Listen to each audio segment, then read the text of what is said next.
2018 թվական ապրիլի 23 Տորոնտոյի ամենամարդաշատ մայթերից մեկը 1 րոպեի ընթացքում դարձավ ամենաարյունալին։ Մեկ մարդ առանց զենքի, առանց պայթուցիկի, միայն մեկ բեռնատարի օգնությամբ սպանեց տասնյակ անձանց։ Այսօր խոսելու ենք կանադահայ Ալեք Մինասյանի մասին։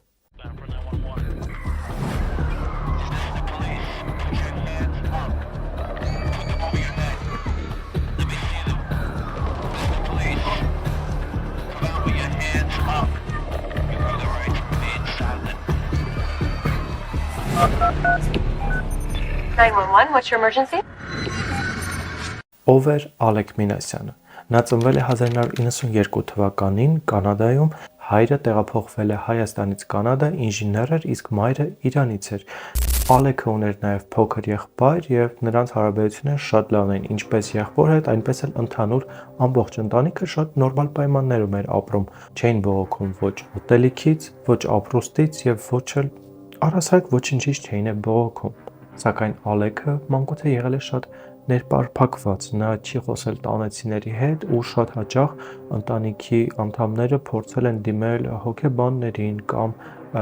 դպրոցում, փորձել են դասատուների միջոցով ինչ-որ մի կերպ Ալեքին ստիպել, որպեսզի նա բացվի եւ կիսվի իր մտքերով։ Սակայն այդպես էլ դա նրանց մոտ չստացվեց։ Իդեպ նշեմ այս փաստը, որ ընտանիքը առհասարակ որքան է հայր հայկական արմատներ ուներ, բայց շփում չէր պահում հայկական համայնքի հետ ու չէր ցանկանում։ Այստեղ ոչ մի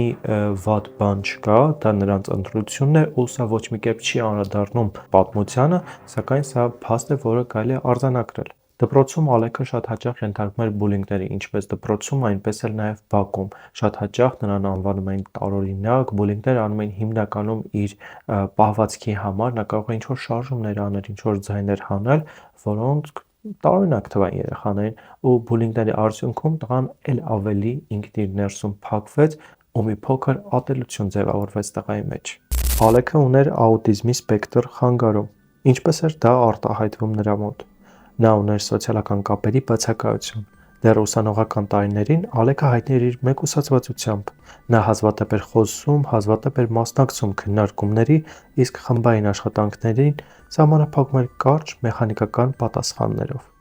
Ուներ համակարգված մտածողություն։ Քննիչները պատմում էին, որ նա իր պատմությունները ներկայացնում էր այնպես, ինչպես ծրագրի մեխանիկական նկարագիրը։ Նույնիսկ ամենասարսափելի մանրամասների մասին Ալեքը խոսում էր հանգիստ, առանց էմոցիաների, նույնիսկ դեմքի արտահայտությունը չփոխելով։ Նրա խոսքում չկար վախ կամ անհանգստություն, կար միայն հստակ քայլեր, կարծես ինչ-որ աղյուսակից կարգավորված մեջբերումներ լիներ։ Հարցաքննության տեսագրություններում նրա դեմքը ոչ մի էմոցիա ցույց չի տալիս։ Ոչ զայրույթ, ոչ ցավ, ոչ արդարանալու ցանկություն։ Երբեմն այնպիսի տպավորություն էր, կարծես քննիչը խոսում է պատի հետ, բայց միևնույն ժամանակ դա չի նշանակում, որ Ալեքը չէր հասկանում իրավիճակի լրջությունը։ Նա պարզապես չէր արտահայտում իր զգացմունքներն այնպես, ինչպես անում են մարդկանց մեծամասնությունը։ Ալեքի գործողությունները ոչ մի կերպ չունեին աուտիզմի հետ որևէ բժշկական կարգավիճակ։ Այս ամեն ինչը արտահայտվում էր իր վարվելակերպով, պահվածքով, ինչպես նաև յուրահատուկ դրսևորմամբ։ Համացանցում 2014 թվականին Ալեքը հայտնվեց մի խմբավորման մեջ, որոնք իրենց կոչում էին ինցելներ։ Այդ խմբավորումում շատ հայտնի էր մի տղա Ռոջեր անունով, ով տարիներ շարունակ վարում էր անձնական բլոգ, ինչպես նաև YouTube-յան ալիք, որտեղ կիսվում էր մանիֆեստի մասին, նկարագրում էր իր ատելությունը հատկապես կանանց, հաջողակ տղաների, տղամարդկանց եւ ամբողջ հասարակության հանդեպ։ Նա հաճախ էր խոսում միայնության, մերժված լինելու զգացումից եւ այն համոզմունքին էր, որ սեռական ու սոցիալական անարդարությունը թիրախավորել է հենց իրեն։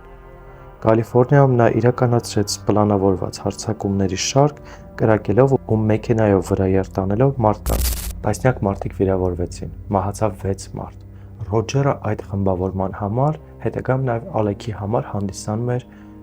իկոնա։ Նրանք, չգիտես ինչու, պաշտում էին, քանի որ կարծում են Ռոջերը պես իրենք նույնպես հասարակության կողմից անտեսված են, չգնահատված են, ինչպես նաև ոչ ոք նրանց չէր հասկանում։ Իսկ Ռոջերը հասկանալուց բացի նաև կարողանում էր ասել, թե ինչ պետք է անել։ Ալեքը սկսեց խորապես սուզվել այս համացանցային ծուղակի մեջ, որի պատճառով էլ հետագայում տեղի ունեցավ այս դաժան դեպքը։ Ռոջերը տեսահոլովակ էր նկարել հարձակման նախօրեին, որտեղ հայտարարում էր աշխարհին իր պատիժը մատուցելու մասին։ Հարձակման ավարտին Ռոջերը ինքնասպան։ Այսօր չենք խոսելու Ռոջերի մասին, այլ Ալեքի մասին, եւ եթե դուք կցանկանաք, կարող եմ խոսել Ռոջերի մասին, պատրաստել առանձին տեսանյութ, որի համար ուղղակի մեկնաբանություններ գրեք, որ ուզում եք նրա մասին լսել։ Մինչ այդ նաև չմոռանաք բաժանորդագրվել Ալեքին, կիսվեք տեսանյութով, ինչպես նաև թողնեք ձեր մեկնաբանությունը։ 4 տարի։ Ալեքը 2014-ից մինչև 2018 թվականը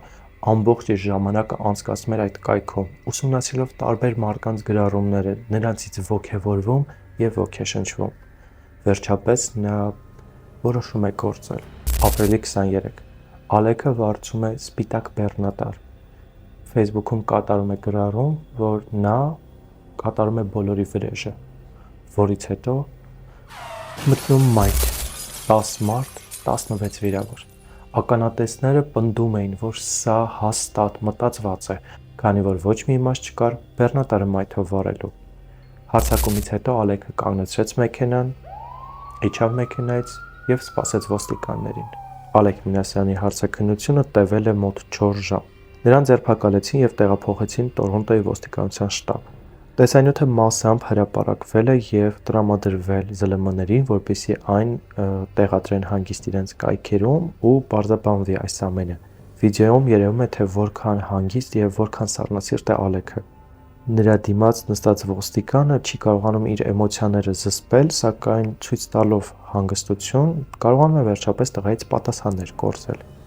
Հետաքննությունը պարզում է, որ այս ամենը Ալեքը ծրագրել էր։ Նա մանրամասնորեն ամբողջ քայլերը իր ծրագրել էր, ինչպես համակարգչային սխեմա։ Նա ապրիլի 23-ը ընտրել էր նրա պատճառով,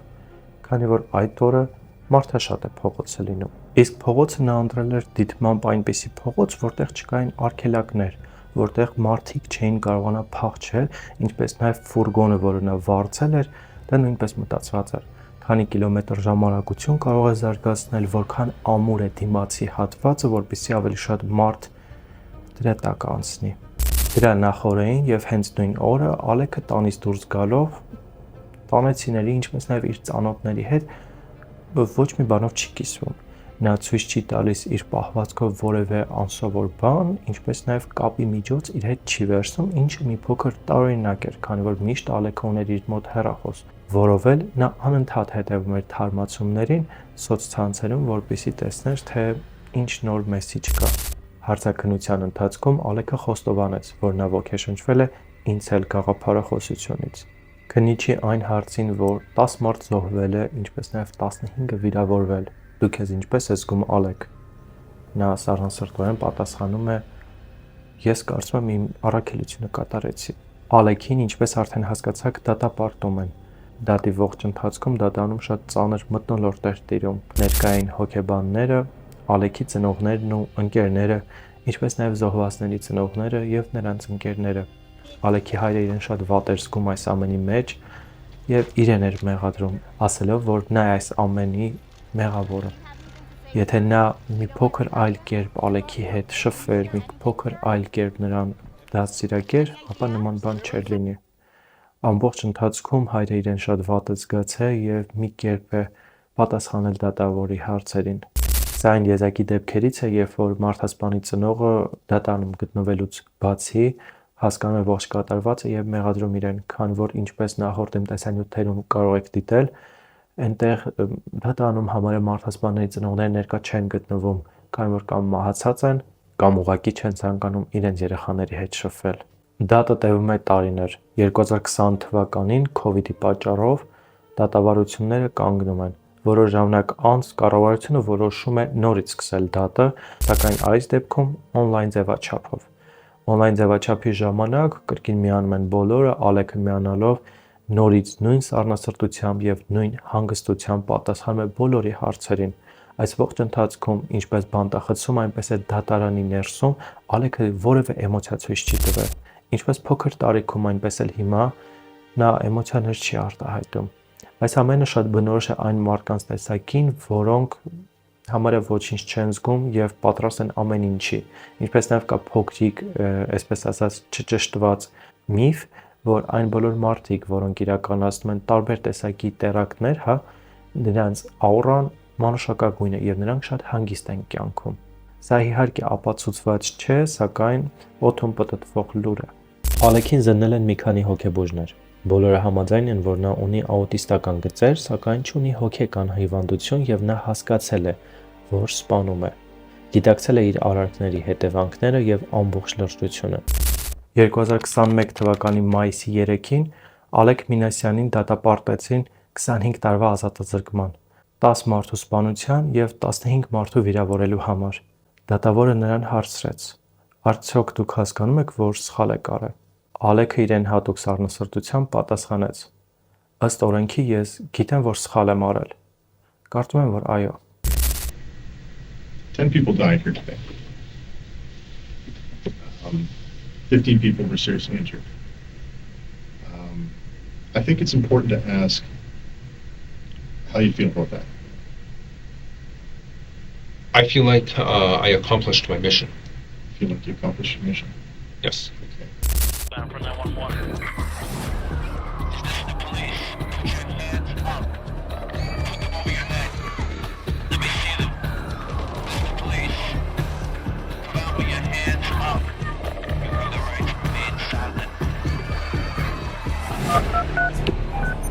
911, what's your emergency?